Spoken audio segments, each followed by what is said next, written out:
India Global. India Global.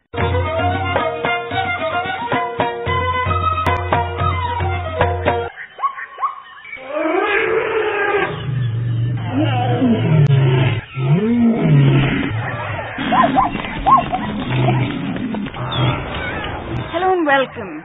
On a safari in Africa? You're right.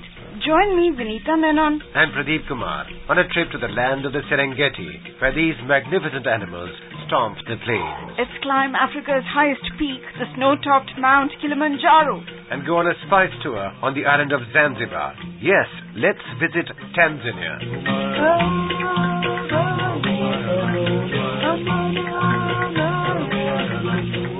Tanzania lies on the east coast of Africa and was formed by the unification in 1964 of two sovereign states, the mainland Tanganyika and the archipelago of Zanzibar. Tanzania is a geographically diverse country. Lapped by the Indian Ocean on the east, it has a coastline of over 1,400 kilometers, vast grasslands of the Maasai Steppe, tall mountains, an active volcano, and great lakes formed in the Rift Valley. Lake Victoria is Africa's largest and the source of the River Nile, while Lake Tanganyika is the second deepest lake in the world. The earliest remains of humans were discovered in the Olduvai Gorge in Tanzania, strengthening the theory that modern humans first walked in Africa. The great wildebeest migration of 1 million animals across the Serengeti is but a small part of the immense variety of wildlife in Tanzania. Dodoma is the official capital of Tanzania, while the vibrant port city of Dar es Salaam serves as the administrative capital.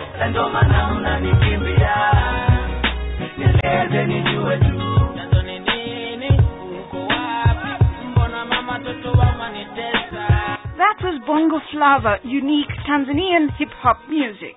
The East African coast saw traders from Western India, Arabia and the Persian Gulf since the first millennium. Tanzanian culture is a blend of all these cultures, and so too its language, Swahili. Hakuna Matata, what a wonderful phrase. Hakuna Matata, no problems, is probably the Swahili most of us know.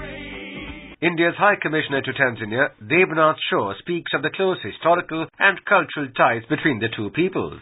The ties between the people are more than 2 centuries old, since the first immigrants from Western India landed in Zanzibar and then in coastal Tanzania. They have integrated into Tanzanian society. There are around 50,000 PIOs in Tanzania and almost 10,000 or so Indian expats.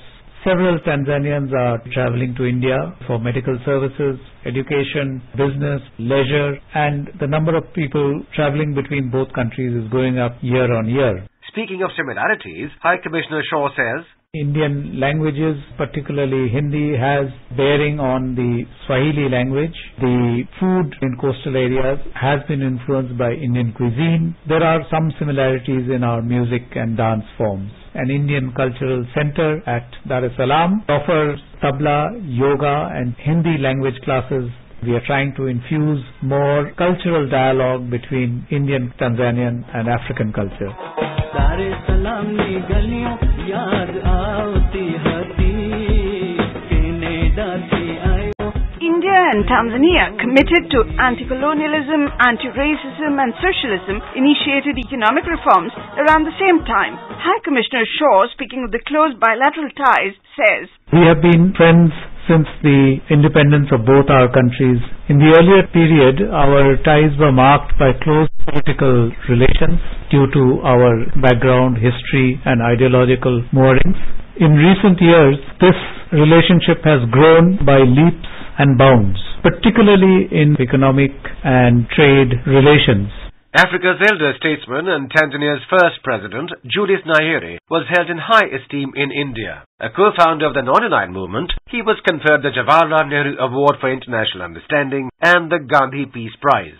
The close ties at the highest levels between the top leadership of the two countries resonate even today, says High Commissioner Shaw. The great leaders of India had personal contact and relations with leaders such as Mwalimu Julius Nyerere, who is a well-known name in India and a great leader of Tanzania. These excellent ties at the highest political level have had a good effect on the people-to-people ties, and this we discovered when a photographic exhibition was held at the Indian Cultural Center at Dar es Salaam of the visits of leaders from Tanzania and India to each other's countries.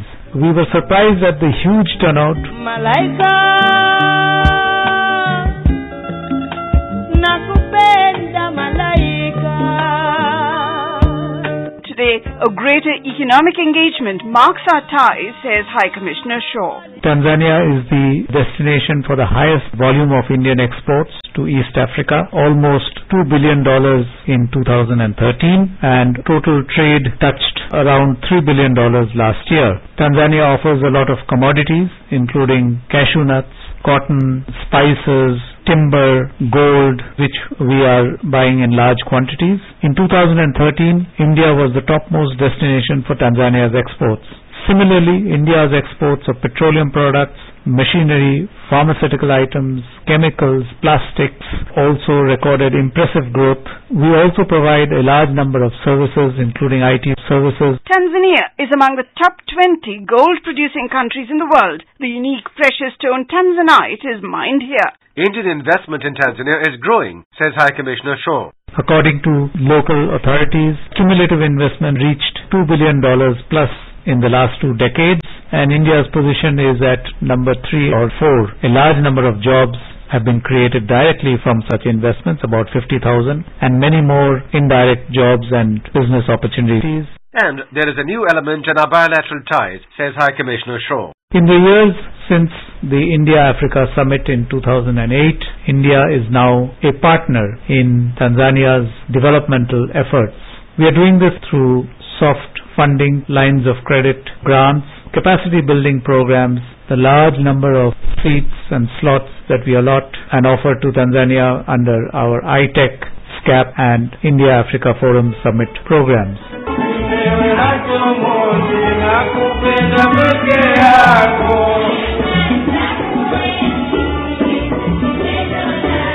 That was Tarab music of Zanzibar. India has close ties with Zanzibar, the semi-autonomous archipelago of Tanzania, with several high-level bilateral visits taking place.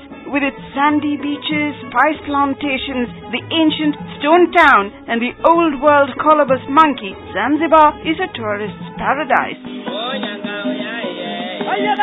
Much like the rest of Tanzania, with its vast game reserves, cultural mosaic of over 100 tribes, ranging from the stately Maasai to the Bushman, distinctive art, the Kombe sculpture, Tinga paintings. We could go on, but time to wrap up.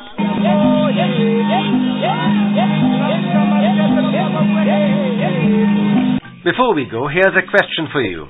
This international rock star was born in Tanzania to Indian parents. Who is he? Send in your answers to indiajourneys360@gmail.com. The first 3 listeners sending in the correct answers will get a music CD from the AIR archives and a DVD from the Ministry of External Affairs. Congratulations Priya Meghrajani and Sanjay Kumar from Delhi and Raj Madhavan from Amrodha in Uttar Pradesh for the right answer to our question on Bangladesh. Amitav Ghosh's novel The Hungry Tide is set in the Sundarbans. Until next time then, goodbye. And travel safe.